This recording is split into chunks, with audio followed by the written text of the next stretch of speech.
इस वीडियो में हम करने वाले हैं sample paper with solution term 2 2021-22 का, और ये सब्जेक्ट आपका होने वाला है हिस्ट्री का। इससे पहले हमने पॉलिटिकल साइंस का कर लिया है। अगर आपने नहीं देखा हो तो आप जाके चैनल पे देख सकते हैं, वहां पे आपको पॉलिटिकल साइंस का जो सॉल्यूशन है आपका वो करवा दिया गया है। सॉल्यूशन बहुत अच्छे से करवाया गया है। और ये आपका जो है आज की इस वीडियो में हिस्ट्री का प्रैक्टिस पेपर, जिसे सैंपल पेपर को भी कहते हैं, अभ्यास प्रश्न पत्र हल सहित होने वाला है। और टर्म 2 के अकॉर्डिंग जो आपको दिया जाएगा उसके अनुसार बनाया गया। टाइम आपको ही पता है, 2 घंटे होते हैं आपके पास। 40 नंबर का ये आपका पेपर होने वाला है, हिस्ट्री का आपका पेपर है। सामान्य निर्देश पे आते हैं तो सामान्य निर्देश में क्या क्या कहा गया है। पहला पॉइंट है, यह प्रश्न पत्र जो होंगे 4 खंडों में विभाजित होंगे। ठीक है, क ख ग घ, इसमें सभी प्रश्न करना जो अनिवार्य है। खंड क में 1 से 4 तक जो है प्रश्न होंगे जो 3 अंक के होंगे। ठीक है, और इसका आंसर आपको 80 शब्दों में देना है। यही सेक्शन बी यानी खंड ख की बात करें, 5 से 7 तक आपकी 6 अंक के प्रश्न होने वाले। और सेक्शन सी पे आते तो 8 और 9 प्रश्न जो होंगे आपके केस आधारित प्रश्न होंगे। ठीक है, जहां पे आपको पैसेज की तरह दे दिया जाता है, उसमें से पढ़ के या हिंट लेकर आपको उसका आंसर देना होता है। 4 अंक के है ये दोनों, 4 8 अंक के है। और ये जो आपका लास्ट सेक्शन है डी, जो मानचित्र पर आधारित है, इसमें 2 अंक के जो है प्रश्न पूछा गया है। ठीक है, और बाकी चीजें भी कही गई है कि इस प्रश्न पत्र में जो है कुछ प्रश्नों में आंतरिक विकल्प दिया गया है। ठीक है, बाकी इधर सोनी का रखा है क्या विकल्प दिया गया है। चलते हैं डायरेक्ट हम सैंपल पेपर पे आते हैं। सेक्शन ए पे आते हैं, यहां से आपका सेक्शन ए स्टार्ट हो जाता है। इंग्लिश में भी जर्नल इंस्ट्रक्शंस वही होते हैं, तो आप देख लीजिए, आपको पढ़ना हो, इंग्लिश में समझ आता है तो आप इंग्लिश में पढ़ सकते हैं। चलिए आते हैं सेक्शन ए पे। यहाँ पे मैंने प्रश्न संख्या जो है दिखा रखा, और यहाँ अंक होंगे आपके पेपर की, क्वेश्चंस के अंक होंगे यहाँ पे। जैसे 3 अंक का स्टार्ट है आपका 1 से 4 तक। सबसे पहले प्रश्न 1 पे आते, पुनर्जागरण के मुख्य कारण क्या थे, आपसे पूछा गया है। और इसका जो आंसर इन्होंने दिया था, उन्होंने 8-10 पॉइंट कुछ दे रखे, देख लेते। कुस्तुनतुनिया का पतन हो गया। ठीक है, पुनर्जागरण के मुख्य कारण क्या थे, एक क्वेश्चन पूछा गया है, तो कुस्तुनतुनिया का पतन हो गया। संपन्न जो व्यापारी वर्ग होते थे उनका जो है उदय होने लग गया, धर्म युद्ध का प्रभाव होने लग गया, राजकीय संरक्षण आदि ये कारण थे। प्रभाव या परिणाम, सुधार आंदोलन का मार्ग जो है प्रशस्त करना, ये पॉइंट्स जो है इसके अंदर आएंगे कि पुनर्जागरण काल जो है उसके क्या कारण थे आने के। ठीक है, पुनर्जागरण हुआ, उसके क्या कारण थे। देसी भाषाएं थी, उनका विकास होने लग गया, विज्ञान का विकास होने लग गया, लौकिक अभिरुचियों का विकास होने लग गया, और उद्योग व्यापार वाणिज्य का विकास होने लग गया। तो पुनर्जागरण काल जो है इन कारणों की वजह से जो है आई थी। आई होप कि आपको समझ आ गया होगा। 3 नंबर में पूछा गया, आपको 3 से ज्यादा पॉइंट नहीं लिखने, लेकिन यहाँ आपको समझाने के लिए बहुत ज्यादा पॉइंट्स लिखे हुए। ठीक है, तो ये पहला क्वेश्चन था आपका हिस्ट्री का 3 नंबर में। और दूसरे क्वेश्चन पे आते तो दूसरा क्वेश्चन पूछा गया था, औद्योगिक क्रांति के आर्थिक प्रभावों की चर्चा कीजिए। 3 नंबर में आपका ये क्वेश्चन है। और औद्योगिक क्रांति के जो आर्थिक प्रभाव है वो बताना है। तो औद्योगिक क्रांति ने कृषि और हस्तशिल्प पर आधारित अर्थव्यवस्था को जो है बड़े पैमाने के उद्योग, मशीनीकृत विनिर्माण और कारखाना प्रणाली पर आधारित अर्थव्यवस्था में बदल दिया। ठीक है, औद्योगिक क्रांति जो आई जिसके कारण कृषि और हस्तशिल्प जैसी, मतलब एक तो कृषि हो गया और आपका हस्तशिल्प हो गया। हस्तशिल्प मतलब हाथ से किया जाने वाला कार्य अब किस में होने लग गया, वो बड़े पैमाने के उद्योग जैसे मशीनों के ऊपर जो है होने लग गया, और कारखाना प्रणाली पर आधारित अर्थव्यवस्था में बदल दिया। नई मशीनें, बिजली के नए स्रोत और काम को व्यवस्थित करने के नए तरीकों ने मौजूदा उद्योगों को अधिक उत्पादक और कुशल बना दिया। देखिए, औद्योगिक क्रांति के आर्थिक प्रभाव में तो ये डालेंगे आप, लेकिन कभी कभी क्या है उसके औद्योगिक क्रांति के नकारात्मक प्रभाव क्या पड़े। तो औद्योगिक क्रांति आई, अच्छा है, लेकिन उसके साथ साथ बहुत सारी दिक्कतें भी आई। जैसे आप यहाँ पे देख रहे हस्तशिल्प वाला सेक्शन। ठीक है, यहाँ पे आप हस्तशिल्प देख रहे, तो इसके कारण क्या हो गया, मतलब जो लोग हाथों से काम किया करते थे उनकी जो काम था उनका काम हट गया, छूट गया। अब क्या है कि जो अमीर अमीर लोग थे, मशीनों तो अमीर ही लोग ला सकते, तो वो ले आए, तो उनका काम इजी हो गया, और इनका जो काम था वो जो पहले होता था अब इनका काम बंद हो गया। तो बहुत सारी कमियां भी आई औद्योगिक क्रांति के आने से। चलते अब अगले क्वेश्चन की तरफ, अगला क्वेश्चन देख लेते हैं। अगला क्वेश्चन क्या है आपका, इसी के 8वें में पूछा गया था ये क्वेश्चन। अगला जो आपका क्वेश्चन है इसी के 8वें में पूछा गया था। क्वेश्चन है आपका, इंग्लैंड की इंग्लैंड की राजनीतिक स्थिरता ने औद्योगिक क्रांति के आगमन में किस प्रकार जो है योगदान दिया। इंग्लैंड की जो राजनीतिक स्थिरता थी, पूछा गया है, उसने जो है किस प्रकार औद्योगिक क्रांति के आने में, यानी औद्योगिक क्रांति आए, इस पर जो है किस प्रकार जो है योगदान दिया, पूछा गया है। आंसर देख लेते हैं हम इसका। पहला पॉइंट है ब्रिटेन के तीनों भाग जो है, इंग्लैंड है, वेल्स है तथा स्कॉटलैंड में एक सम्राट का आधिपत्य। ठीक है, यहाँ पर अगर आप जानते हो तो ब्रिटेन कोई देश नहीं है। ठीक है, ब्रिटेन एक संघ है जिसमें 3 देश शामिल है, इंग्लैंड है, वेल्स है और स्कॉटलैंड है। ठीक है, यहाँ पे वेल्स आ जाएगा, वेल्स और स्कॉटलैंड, ये तीनों देश है, इन पर किसी एक का ही शासन होता था, किसी एक सम्राट का आधिपत्य था। शांति का वातावरण था, समान कानून व्यवस्था थी तीनों में, समान जो है मुद्रा, आप देखोगे तो समान मुद्रा प्रणाली तीनों में देखने को मिलेगी, समान बाजार व्यवस्था इसमें, और बाजार व्यवस्था को स्थानीय प्राधिकरण के हस्तक्षेप से मुक्त करना। तो ये कारण थे जिसने जो है इंग्लैंड की राजनीतिक स्थिरता ने औद्योगिक क्रांति के आगमन में जो है योगदान दिया। ठीक है, तो आप ये लिखोगे, योगदान दिया। चलते हैं अगले क्वेश्चन पे। अगला क्वेश्चन आपका तीसरा क्वेश्चन देख लेते हैं। तीसरा क्वेश्चन क्या है? तीसरा है आपका ब्रिटेन, भारत और चीन के बीच जो है त्रिकोणीय व्यापार की आपको व्याख्या करनी है, पूछा गया है। भारत हो गया, ठीक है, भारत, चीन की करनी है आपको, और आपको ब्रिटेन की करनी है, तीनों की जो है आपको करनी है। तो सबसे पहले यूरोप की बारे में बात करें। यूरोप में चीनी सामान की मांग बहुत ज्यादा है, तो ब्रिटेन द्वारा जो है भारत से अफीम खरीदना।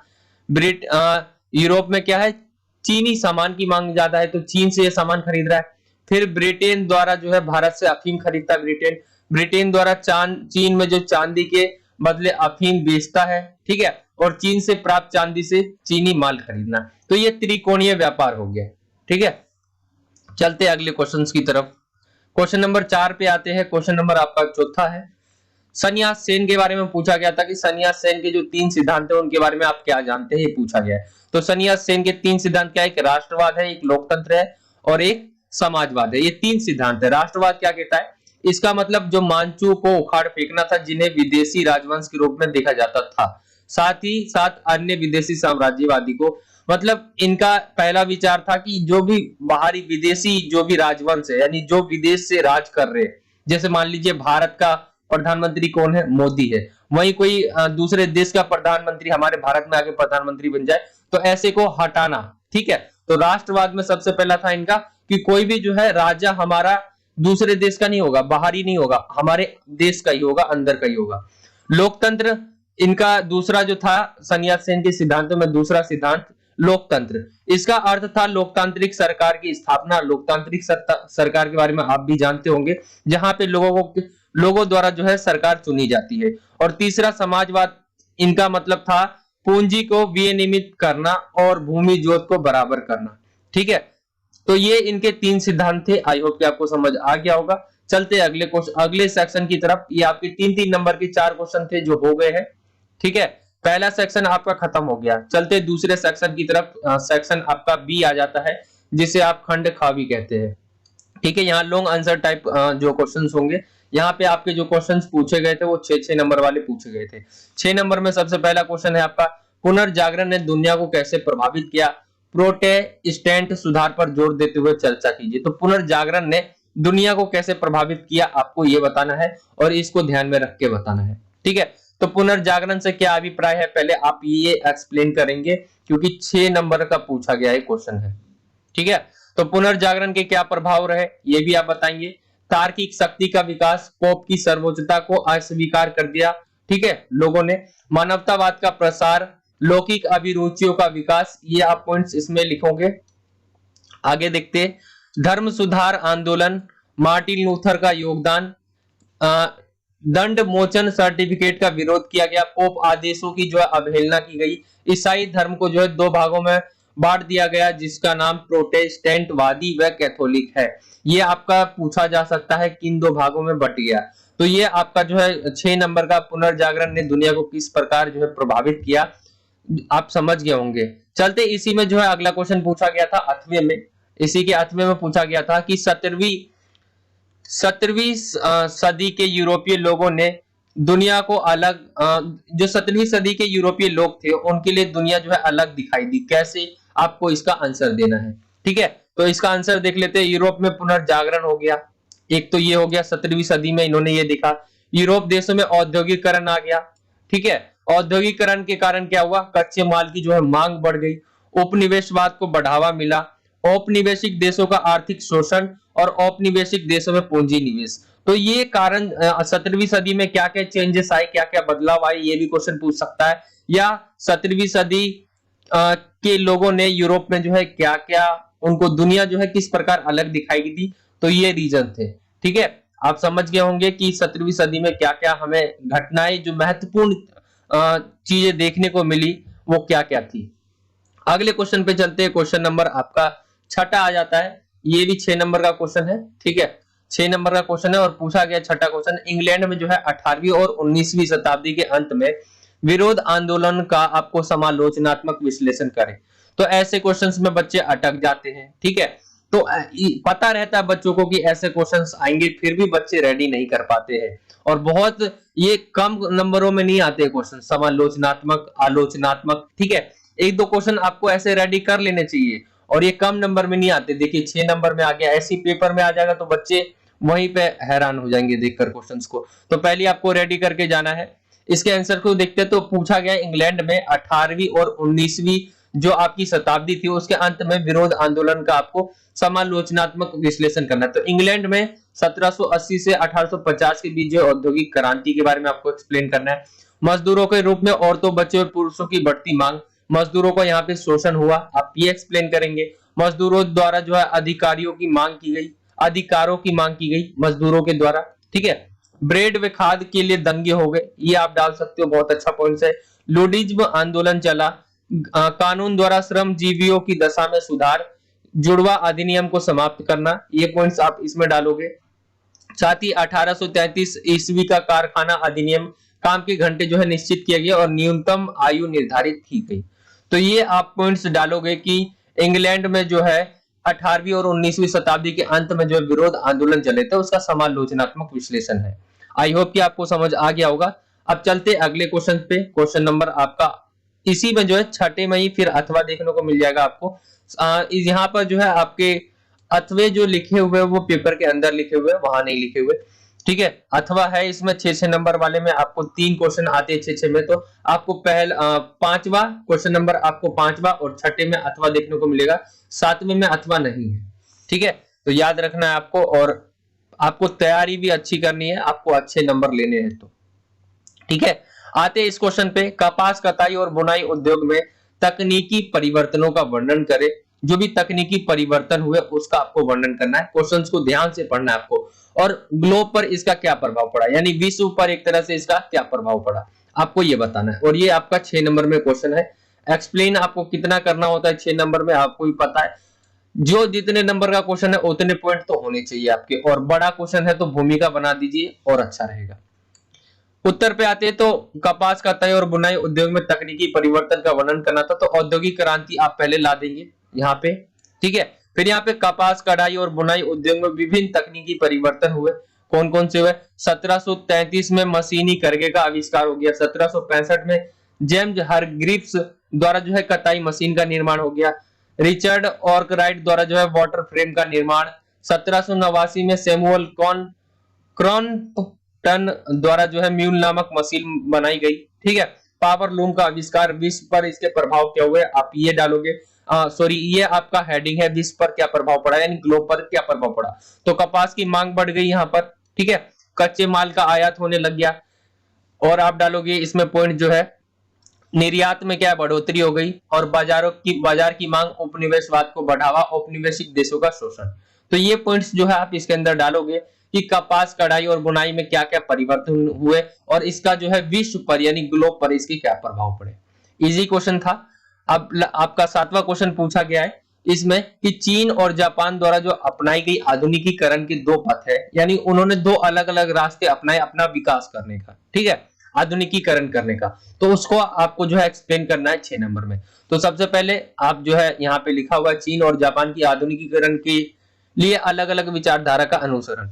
सबसे पहले जापान की बात करें तो जापान ने क्या किया, शोगुन की सत्ता का अंत किया, मेजी पुनर्स्थापना, फोकोकुहु क्योहोए नीति का जो है अनुसरण, जापान द्वारा अपने पारंपरिक हुनर व प्रथाओं का प्रयोग जो है नवीन आधुनिकीकरण के लिए किया गया, शिक्षा प्रणाली का विकास, शिक्षा प्रणाली जो है सभी, अगर आप कोई भी विकास करना चाहता है तो शिक्षा बहुत जरूरी है, जो कि जापान ने किया, यूरोपीय विचारों को अपनाया उन्होंने, शिक्षा द्वारा देशभक्ति की भावना, अच्छे नागरिकों के गुणों का विकास। जो दो चीजें मेरे को बहुत अच्छी लगी, इन्होंने शिक्षा और ये चीजें जो है ऐड कर रखी है, ठीक है, क्योंकि ये बच्चों को जल्दी ही जो माइंड में है वो आ जाएगा। एक तो आप शिक्षा डाल सकते हो, शिक्षा का उन्होंने विकास किया, और शिक्षा द्वारा ही जो क्या है देशभक्ति की भावना, अच्छे नागरिकों के गुणों का विकास, ये आप पॉइंट्स डाल सकते हो इसमें। तो ये आपको समझ आ गया। 6 नंबर का है तो 3-3 नंबर का दोनों आप एक्सप्लेन कर दोगे। फिर चीन की आधुनिकीकरण की बात करें तो 1911 में चीनी क्रांति हुई, आपको भी पता होगा। सन्यास सेन के नेतृत्व में गणतंत्र की स्थापना। सन्यास सेन के जैसे 3 सिद्धांत कौन से थे, जैसे मैंने आपको बताया, तो उन्होंने गणतंत्र की स्थापना करी। माओ से तुंग की मृत्यु के बाद जो है पूंजीवादी व्यवस्था को बढ़ावा। तो ये आपके पॉइंट्स होंगे जो इसमें आपको डालने हैं। चीन द्वारा जो है, और चीन और जापान के द्वारा जो है अपने आधुनिकीकरण के लिए उन्होंने कौन कौन सा रास्ता अपनाया, पथ अपनाया। अब आते हैं आपका सेक्शन सी पर, खंड ग केस आधारित प्रश्न। जैसा कि मैंने आपको पहले भी बताया, ये केस आधारित प्रश्न होंगे आपके। तो आते हैं डायरेक्ट क्वेश्चंस पे। यहाँ पे 8वां क्वेश्चन है, नीचे दिए गए स्रोत को पढ़िए और नीचे दिए गए प्रश्नों के उत्तर देने आपको। एक बार पढ़ लेते हैं। यह दिलचस्प है कि एक दूसरे लेखक वॉशिंगटन इरविन ने, जो वर्ड्सवर्थ से खासे छोटे थे और जो मूल निवासियों से सचमुच मिले थे, उनका वर्णन बिल्कुल भिन्न रूप से किया। जिन इंडियंस की असली जिंदगी को देखने का मुझे मौका मिला, वे कविताओं में वर्णित अपने रूप में काफी भिन्न है। यह सच है कि गोरे लोगों जिनकी नीयत पर वे भरोसा नहीं करते और जिनकी भाषा भी नहीं समझते, की संगत में रहने पर वे काफी कम बोलते, पर परिस्थितियां वैसी ही हो तो गोरा आदमी भी उन्हीं की तरह अल्पभाषी हो जाता है। वे इंडियंस जब अपनों के बीच होते हैं तो वे नकल उतारने के उस्ताद साबित होते हैं और गोरों की नकल उतारकर अपना खूब मनोरंजन करते हैं। वहीं गोरे जो समझते हैं कि इंडियंस को वे अपनी भव्यता और गरिमा के प्रति गहरे आदर भाव से ओतप्रोत कर चुके हैं, गोरे लोग गरीब इंडियंस के साथ ऐसे पेश आते हैं, मैं इसका साक्षी हूं, मानो उनमें और जानवरों में बहुत कम फर्क हो। ठीक है, तो इन्होंने ये स्रोत दे रखा था जो देख लिया हमने। अब इससे रिलेटेड क्वेश्चन पे आते हैं। आपको एग्जाम में डायरेक्ट स्रोत को नहीं पढ़ना है, क्वेश्चन पे आना है, ठीक है, बाकी मैंने आपको पढ़ के समझा दिया इधर। पहले पे आते हैं, इस अनुच्छेद के लेखक कौन है, जो इन्होंने लिखा है उसके लेखक बताना है, और उन्होंने एक मूल निवासी का वर्णन कैसे किया। तो वॉशिंगटन इरविंग जो है इसके लेखक है, ठीक है, और यहाँ पे सामान्य जिंदा दिल लोगों की भांति जो है एक मूल निवासियों का इन्होंने वर्णन किया। दूसरा बोला गया था क्वेश्चन, विलियम वर्ड्सवर्थ और फ्रांसीसी दार्शनिक रूसो ने मूल निवासियों को अलग तरह से कैसे देखा। तो जंगल में रहने वाले काम कल्पनाशील प्रजाति के रूप में, ठीक है। और तीसरा इससे पूछा गया था, नई दुनिया के मूल लोगों का वर्णन करने के लिए अंग्रेजी में उपयोग किए जाने वाले विभिन्न जो है नाम क्या है। तो रेड इंडियन हो गया, ओबोरिजिनल, डकोटा, चिरोकी, पोनियाक, और ये नाम जो है आ जाएंगे।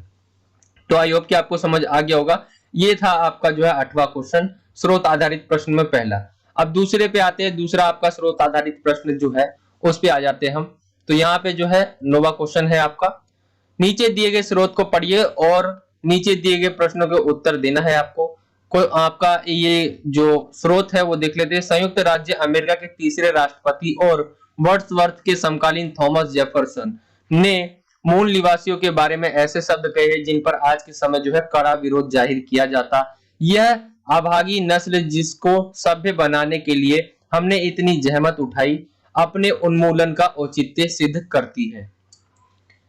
तो ये हमने स्रोत पढ़ लिया। अब आते हैं क्वेश्चंस पे, ठीक है। एग्जाम में आपको स्रोत पे नहीं पढ़ना है, डायरेक्ट आपको क्वेश्चंस पे आना है, टाइम बचाना है। थॉमस जेफरसन कौन थे। तो थॉमस जेफरसन जो थे वो अमेरिका के तीसरे राष्ट्रपति थे, ठीक है। दूसरा पूछा गया था, थॉमस जेफरसन को क्यों जाना जाता था। तो उन्होंने क्या किया था, उन्होंने अमेरिकी स्वतंत्रता की उद्घोषणा पत्र लिखने के लिए जाना जाता है। जो थॉमस जेफरसन है, इन्होंने क्या किया था, अमेरिकी जो स्वतंत्रता है उसकी जो उद्घोषणा पत्र था उन्होंने लिखा था। ठीक है, लिखने के लिए उन्हें जाना जाता है। आते हैं अगले क्वेश्चन पे। क्वेश्चन आपका तीसरा है इसी में, मूल अमेरिकियों के बारे में उनके क्या विचार थे। तो थॉमस कहते हैं, थॉमस जेफरसन का मानना था कि मूल अमेरिकी लोग एक महान जाति के थे जो शरीर और दिमाग से श्वेतों के बराबर थे, परंतु सांस्कृतिक और तकनीकी रूप से हीन थे। तो ये आपके उत्तर में ये आ गया है। ठीक है, तो यहाँ पे आपका जो है नोवा क्वेश्चन भी हो गया जो स्रोत आधारित प्रश्न में थे। आई होप कि आपको समझ आ गया होगा। अब चलते हैं अगले सेक्शन की तरफ। सेक्शन जो डी है आपका मानचित्र पर आधारित होता है, और ये सेक्शन घ है आपका मानचित्र आधारित प्रश्न। मैप स्किल बेस्ड क्वेश्चन होंगे इसमें। तो देख लेते हैं 10वां क्वेश्चन है, ऑस्ट्रेलिया के दिए गए रूपरेखा मानचित्र पर निम्नलिखित में से किसी एक को उपयुक्त चिन्ह के साथ खोजे और लेबल करें। तो ऑस्ट्रेलिया की राजधानी और ऑस्ट्रेलिया का सबसे उत्तरी शहर और पर्थ और सिडनी। ठीक है, तो आपको क्या बताना है यहाँ पर आपके आंसर मैंने आपको दे दिए है। यहाँ है आपका आंसर। पहला हो गया सिडनी। ठीक है, ए का आपका जो है पहले का सिडनी कैनबरा। ठीक है, ऑस्ट्रेलिया की राजधानी पहले हमने बता दी, फिर ऑस्ट्रेलिया का सबसे उत्तरी शहर। और यहाँ पे ये जो है दृष्टिबाधित छात्रों के लिए जो आपके आंसर थे ये दृष्टिबाधित के लिए है। बाकी दृष्टिबाधित वाले बच्चे देख सकते हैं पर्थ और सिडनी कैनबरा ये सब पूछा गया था। तो ये था आपका जो है हिस्ट्री का सैंपल पेपर। आई होप कि आपको समझ आ गया होगा। आपका सैंपल पेपर जो आया था उसको बहुत थोड़ी उसमें कई सारी कमियां थी जिनको हमने पूरा किया है इसमें।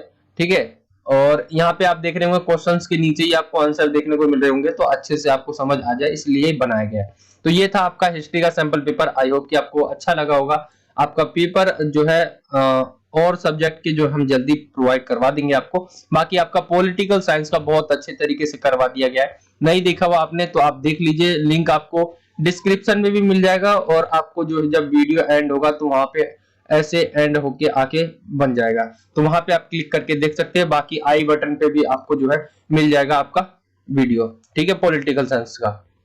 तो आई होप कि आपको वीडियो अच्छा लगा होगा। वीडियो अच्छा लगा तो वीडियो को लाइक करें, ज्यादा से ज्यादा अपने दोस्तों में शेयर करें, और अगर आप हमारे चैनल पर नए हो तो चैनल को सब्सक्राइब कर सकते हो।